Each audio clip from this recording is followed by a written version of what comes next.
Hey there, my gorgeous goddesses. The bliss hit for today is that I am going to go over the Womanhood Codes and make a little video for each one so that you can just concentrate on one of them if you need to. Right now I only have 12. I'll probably end up with 15 or 20 before I'm done. I'm sure there's many more. And these can even be distilled down because these are freshly embodied. And the purpose of the Womanhood Codes is so that we can get rid of some of the conditioning that our society and our parents and our ancestors and whatever has dumped on women. The codes are underneath it, and you have them. The interesting thing is you've probably acted on them, but you just don't do it consistently. So let's get into the first code I want to talk about. And that is your voice is your greatest asset. Your voice, the voice that you use to communicate language to other people is coded. Everything we do is coded. So if you're angry, your voice is going to be coded with that vibe. And if you're happy, your voice is going to be coded with that vibe. And the interesting part about a woman's voice, because I am talking to women primarily in the second half of their life, our voice is processed in the same part of the brain, the same part of a man's brain as music is. So your voice can literally be music to your man's ears if it's coded correctly. And the feminine energy way is not the high vibe coding, it's the big vibe coding. And what I mean by big vibe is you can hold your own.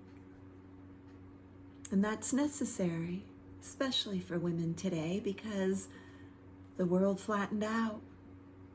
We can get to Hong Kong on a plane. I don't live around my family anymore.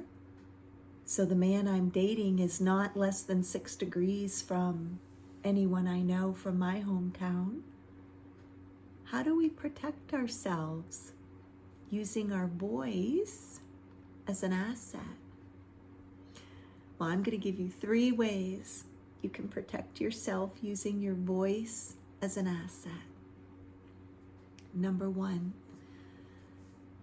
when you learn to soften your voice by humming, gargling with like a honey tea, not talking as much, what you are doing is you are healing the parts of your body that never allowed you to be soft.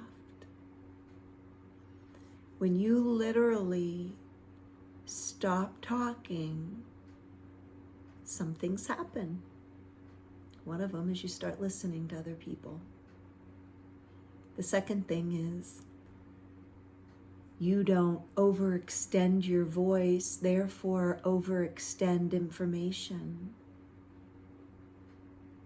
Other things that can happen is when you are not talking, other people are. So you're learning information about them, which adds to your safety and your decisions without giving up information. And this is especially important in the early stages of dating, which I'm in. So date with me, check out the comments, is that my voice needs to communicate not in words, but in nervous system regulation, in confidence, in certainty. My voice needs to be able to communicate to a man my pedigree, my preciousness, my standards.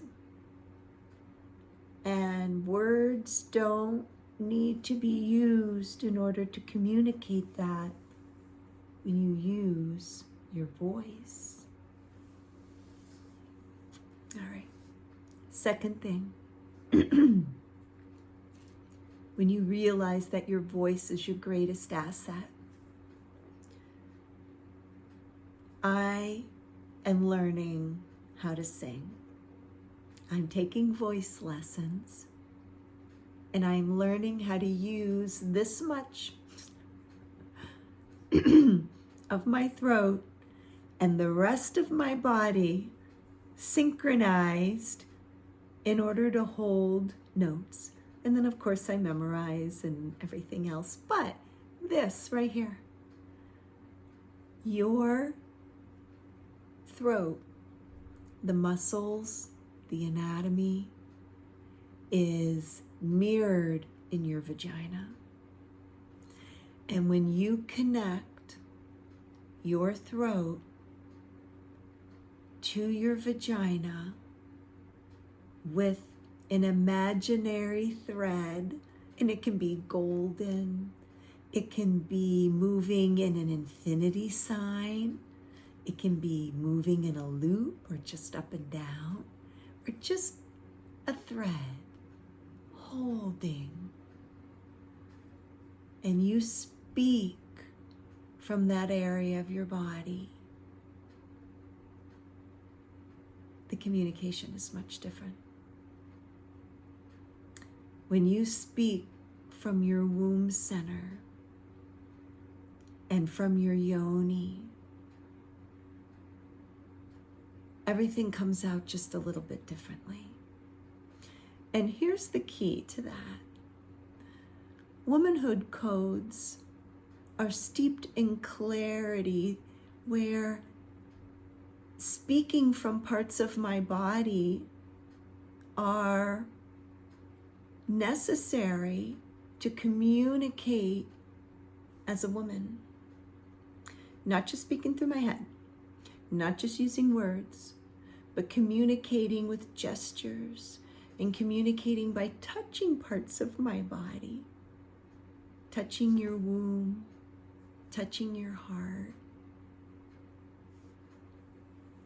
That's communication alone. And you don't need to use men or words when you're communicating with men like this. If they say something and you put your hand on your heart, there are no words that need to be said at that moment. It's all energetic. So using your voice as your asset gives you the one up on every other woman out there, because they're just speaking from their minds. They're just listening so that they can respond and be witty and funny. But when you use your feminine energy through the womanhood codes, you realize that what you have to say is so important that you can't just willy-nilly throw it out there depending on your mood. And let me just add something to the second one. Women, nature has created the human woman to go into menopause well before she dies. 20, 30, sometimes 40 years before she dies, her body stops producing children. Why is that? Well, I'm getting into a little bit of the evolutionary history and survival of the fittest. And there's a reason why. And that is because womanhood codes could never be written down. 2,000 years ago, books were written by men for men. I don't even know if they were writing them back then, but they were writing something somewhere.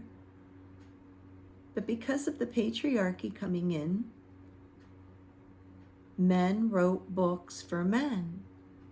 Men wrote books for the progress of men, not for women, and women were not allowed to write books. So our codes needed to be passed down from woman to woman.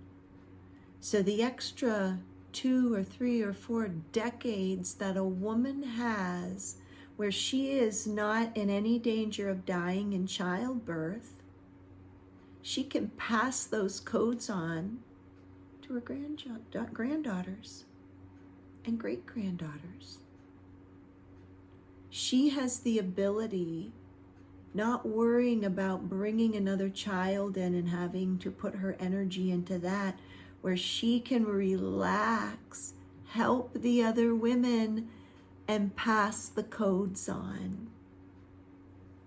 This is so important because even Mother Nature knows the value of the womanhood codes, so much so that she is protecting the woman from dying in childbirth for at least 20 or 30 or 40 years.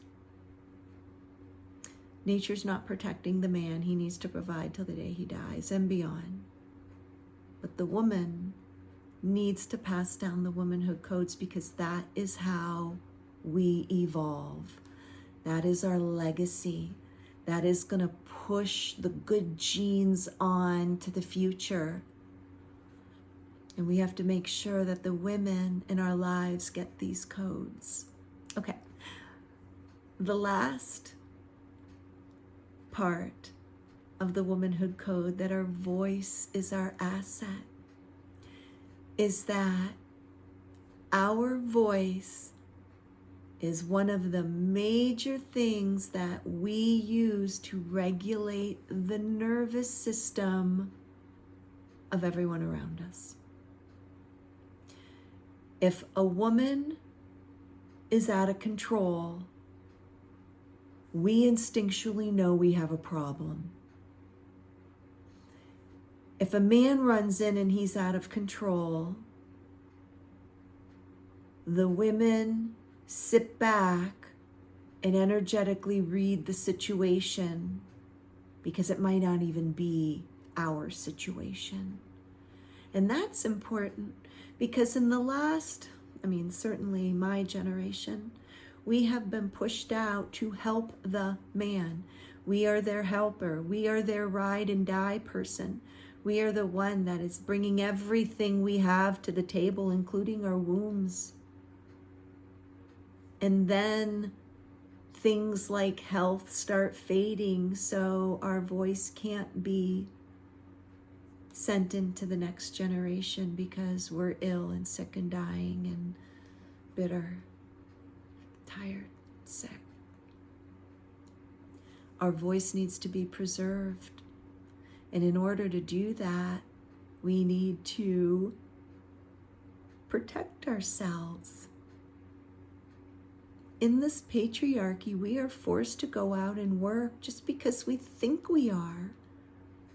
But if we can turn this around and use our voices and use the assets that God gave us, these are our birthrights, to procure a better life for ourselves and our children and our grandchildren and our great-great-great-great-great-grandchildren.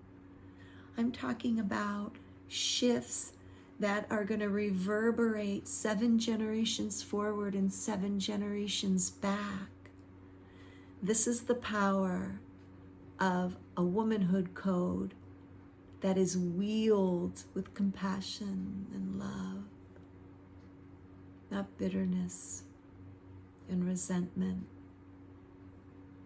and being sick and tired. But that's our shift, because with our voice, we can ask men for money.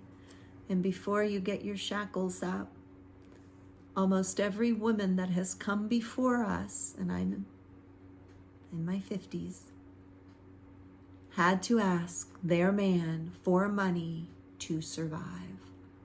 Because before the 70s, women weren't even granted the right to own their own money. Not without a man. We weren't allowed to get business loans. And if it was in a trust somewhere. We know that from our history. So, how do we ask men for money today when we are sovereign enough to own it ourselves? It's a nervous system thing. Check out the Yumminess Revolution and join the women that want to bring happy back. Let me know in the comments what you thought of this Womanhood Code, that your voice is one of your greatest assets. I only went into 3 ways it's your greatest asset. There's so many more. Share them in the comments, because women talking to women and sharing their knowledge, this is what's going to heal the planet. Thank you for tuning in, and ciao for now.